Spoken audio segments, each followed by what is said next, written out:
Hello friends, स्वागत है हमारे चैनल में आप लोग का एक बार फिर से। तो जैसे जैसे समय नज़दीक आ रहा है और 11 अक्टूबर 2021 को आयोग ने एक नोटिस जारी किया है 1218 नए कैंडिडेट के लिए। आप लोग इसलिए कि आप लोग टाइपिंग वाला नोटिस को भी ध्यान से पढ़ लीजिए, क्योंकि इसके इसलिए पढ़ने के लिए कहा क्योंकि टाइपिंग क्राइटेरिया नोटिफिकेशन में कहीं मेंशन नहीं है, जबकि फिजिकल टेस्ट के बारे में कुछ नहीं बताया क्योंकि वो ऑलरेडी नोटिफिकेशन में मेंशन है। तो देखिए, इसमें बीसी एमबीसी कैटेगरी का तो आयोग के अलग अलग नोटिस में अलग अलग चीज़ें देखने को मिलती है। जैसे यहाँ अभी सैनिटरी इंस्पेक्टर यानी स्वच्छता निरीक्षक आया हुआ है, डॉक्यूमेंट वेरिफिकेशन शेड्यूल। तो ये देखिए, यहाँ लिखा हुआ है पीसी एमबीसी अभ्यर्थियों के लिए सक्षम पदाधिकारी द्वारा निर्गत क्रीमी लेयर रहित प्रमाण पत्र। वहीं आपको मांगा था राजभाषा सहायक में विज्ञापन तिथि से 1 साल के अंदर का। तब बहुत लोग को संशय है कि अपने बिहार एसएससी में क्या मांगेगा। तो सबसे पहले राजभाषा सहायक उर्दू, स्वच्छता निरीक्षक और बीएसएससी इंटर लेवल के विज्ञापन को देखना होगा। तो आइए पहले इसी के विज्ञापन को देखते हैं। ऐसे कई वीडियो बन चुका है, लेकिन कुछ दिन हो जाता है तो लोग उसको भूल जाते हैं और हताश होने लगते हैं, तो उसको बार बार सामने लाना ज़रूरी हो जाता है। ये देखिए, ये लिखा हुआ है विज्ञापन की तिथि। तो आइए इसका विज्ञापन पहले हम लोग देख लेते हैं। तो ये रहा उसका राजभाषा सहायक का विज्ञापन, देख लीजिए 3/2019। ये इसका देख लीजिए, यहाँ पर लिखा हुआ है जस्ट वैसा ही, और काउंसलिंग शेड्यूल में भी वहीं लिखा हुआ है। जिन्हें बीसी एमबीसी के आरक्षण का लाभ लेना है उन्हें काउंसलिंग विज्ञापन प्रकाशन की तिथि के 1 वर्ष के अंदर निर्गत क्रीमी लेयर रहित प्रमाण पत्र प्रस्तुत करना अनिवार्य होगा। ठीक है, ये हो गया। अब सैनिटरी इंस्पेक्टर का देखते हैं। ये रहा विज्ञापन, थोड़ा धुंधला दिखेगा ज़रूर, लेकिन यही है विज्ञापन संख्या। यहाँ पर वैसा नहीं लिखा है कि विज्ञापन तिथि के 1 साल के अंदर का होना चाहिए, यहाँ पर कुछ दूसरा लिखा हुआ है, और यहीं बीएसएससी में भी लागू होगा। आइए डायरेक्ट पॉइंट हम बताते हैं।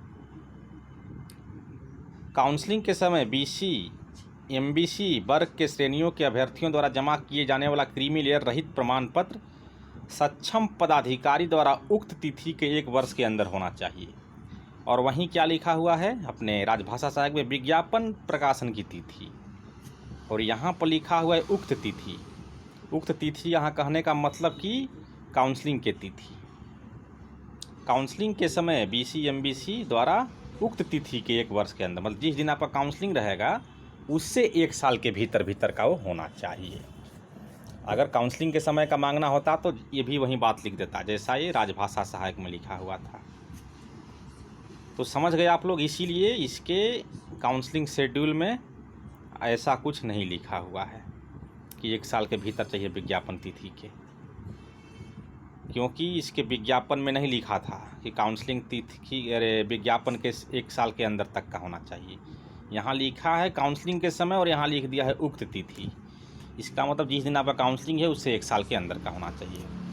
तो बिहार एसएससी का तो नोटिफिकेशन सबके जुबान पर है। यहाँ ना तो विज्ञापन के प्रकाशन की तिथि लिखा है, ना काउंसलिंग के समय का उक्त तिथि लिखा हुआ है। इसका मतलब कि नया बनवाइए, दीजिए, कोई दिक्कत नहीं है, लेकिन इसमें उन्हीं को दिक्कत होगा जिनका कैटेगरी सरकार ने चेंज कर दिया है।